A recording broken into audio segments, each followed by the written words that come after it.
Hi friends, அனைவருக்கும் வணக்கம். நிறைய பேர் லைஃப்பில் வெற்றி அடைஞ்சு பெரிய கோடீஸ்வரர் ஆகணும்னு கடுமையாக முயற்சி செய்வாங்க.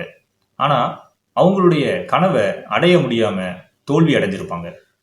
இந்த வீடியோவில் பணம் சம்பாதிக்கிறதுல தோல்விகள் ஏன் அடைகிறாங்க, அதுக்கான 15 முக்கியமான காரணங்கள் என்னன்னு நான் சொல்ல போகிறேன், கேளுங்க. அதில் முதல் காரணம் எந்த நோக்கமும் இல்லாமல் இருக்கிறது. ரெண்டாவது காரணம் துறை சார்ந்த அறிவை வளர்த்துக்காம இருக்கிறது. மூன்றாவது காரணம் சுய கட்டுப்பாடு இல்லாமல் இருக்கிறது. நான்காவது ஆரோக்கியம் இல்லாமல் இருக்கிறது. ஐந்தாவது ஒத்தி போடுறது.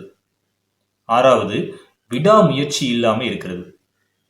ஏழாவது ஒழுக்கம் இல்லாமல் இருக்கிறது. எட்டாவது கரெக்டான முடிவுகளை எடுக்க தெரியாமல் இருக்கிறது. ஒன்பதாவது எல்லாத்துக்கும் பயப்படுறது. பத்தாவது ரிஸ்க் எடுக்க தயங்குறது. 11வது மோசமான பிஸ்னஸ் பார்ட்னர்ஸை கூட வச்சிருக்கிறது. 12வது தவறான ஒரு பிஸ்னஸை தேர்ந்தெடுக்கிறது. 13வது வரவுக்கு மீறி செலவு செய்கிறது. 14வது உற்சாகம் இல்லாமல் இருக்கிறது. 15வது சரியான மூலதனம் இல்லாமல் இருக்கிறது. இந்த 15ம் பல பேர் தோல்வி அடைகிறதுக்கான முக்கியமான காரணங்கள். உங்களை நீங்களே அலசி ஆராய்ஞ்சு பாருங்க. இந்த 15 காரணங்கள்ல எது உங்களுடைய தோல்விக்கு வழிவகுத்துச்சுன்னு சிந்திச்சு பாருங்க. அந்த தவறுகளை திருத்திக்கோங்க.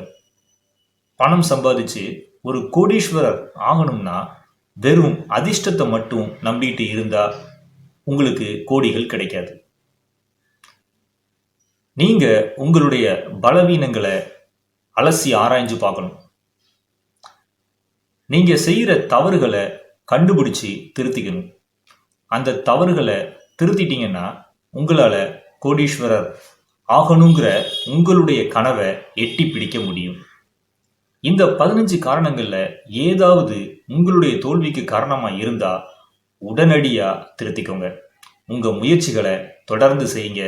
ஒரு நாள் நீங்களும் கோடீஸ்வரர் ஆகலாம். நம்பிக்கையே பலம், முயற்சியே மூலதனம். நன்றி, வணக்கம். சேனலை சப்ஸ்கிரைப் பண்ணாம இருந்தீங்கன்னா சப்ஸ்கிரைப் பண்ணிருங்க. ஆல்சோ பெல் பட்டனையும் கிளிக் பண்ணிருங்க.